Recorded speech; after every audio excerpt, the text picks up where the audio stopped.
বাংলাদেশের প্রথম সমস্যা হচ্ছে অর্থনীতি ভালো হওয়ার কোনো সুলক্ষণ নাই। দ্বিতীয় সমস্যা হচ্ছে দেশের মধ্যে কোনো প্রকার মিনিমাম আভ্যন্তরীণ ঐক্য নাই।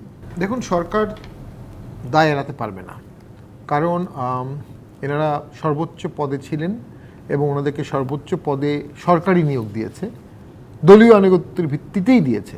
দলীয় আনুগত্যটাই এখানে মুখ্য ছিল এবং তারা ক্ষমতায় থাকাকালীন সময় যে আন্দোলনগুলো হয়েছে সে আন্দোলনগুলো দমনের নির্দেশও সরকারই দিয়েছে নিশ্চয়ই।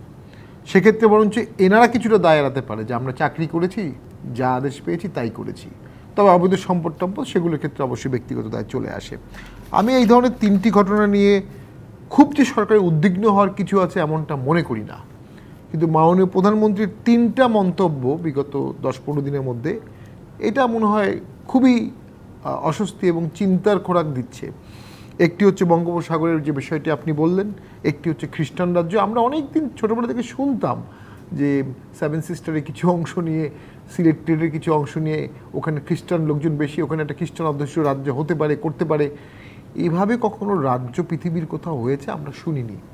একটা রাজ্য করা তো বিশাল ব্যাপার। Bangladesh one of the wonder, যে হঠাৎ করে যুদ্ধ করে আমরা হঠাৎ করে স্বাধীন হয়ে গেছি। এটা সারাউন্ডেড বাই ইন্ডিয়া ছিল, পাকিস্তানের সাথে বর্ডার ছিল না, এই জন্য এটা ইজি।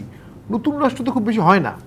তো এটা খুব একটা, এটার যে মানে থিওরিটিক্যাল আলোচনা নাই তা না, কিন্তু বাস্তবায়ন আমার কাছে কখনোই বাস্তবসম্মত মনে হয়। হঠাৎ করে কি আমরা যুদ্ধ করে স্বাধীন হয়ে গেছি? 52 পর থেকে আমাদের প্রায় 20 বছরের মতো সময় লেগেছে একটা স্বাধীন রাষ্ট্র চাইতে এবং পাইতে। 9 মাস যুদ্ধে আর কি স্বাধীন হয়ে গেছি। আমি বলছি 9 মাস তো প্যালেস্টাইন তো সারা জীবন যুদ্ধ করছে, অনেক দেশ করছে, সেই হিসাবে বলেছি আমি। অনেক বড় স্যাক্রিফাইস তো ছিলই।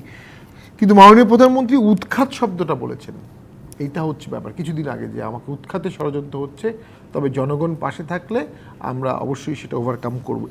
এই মন্তব্যগুলোতে আমি বেশ শঙ্কিত এবং এই মন্তব্যতে আমার মনে হচ্ছে যে মাননীয় প্রধানমন্ত্রী কিছু একটা আশঙ্কা করছেন। এবং এর আগে, ভোটের আগে উনি বলেছিলেন যে দুর্ভিক্ষ হতে পারে, দুর্ভিক্ষ শব্দটিও তিনি উচ্চারণ করেছিলেন। এই সব কিছু আওয়ামী লীগের কোনো দায় না। নগদে 500 টাকা বা তার বেশি পেমেন্টে পেতে পারেন ঢাকায় জমিসহ 20 কোটি টাকার পুরস্কার। কোনো ক্রাইসিস না, ক্রাইসিস হচ্ছে অর্থনীতি, যেটা সামাল দেওয়ার মতো কোনো ভিজিবল ওয়ে আউট আমরা দেখছি না। যদি অর্থনীতি সামাল দিতে না পারে তাহলে ন্যাচারালি আওয়ামী লীগের অনেকের কাছে ডিপেন্ডেন্সি হতে হবে, অর্থাৎ যে টাকা দিবে তার কাছেই যেতে হবে। যখন সে টাকা দিবে তখন সে শর্ত সাপেক্ষে টাকা দিবে।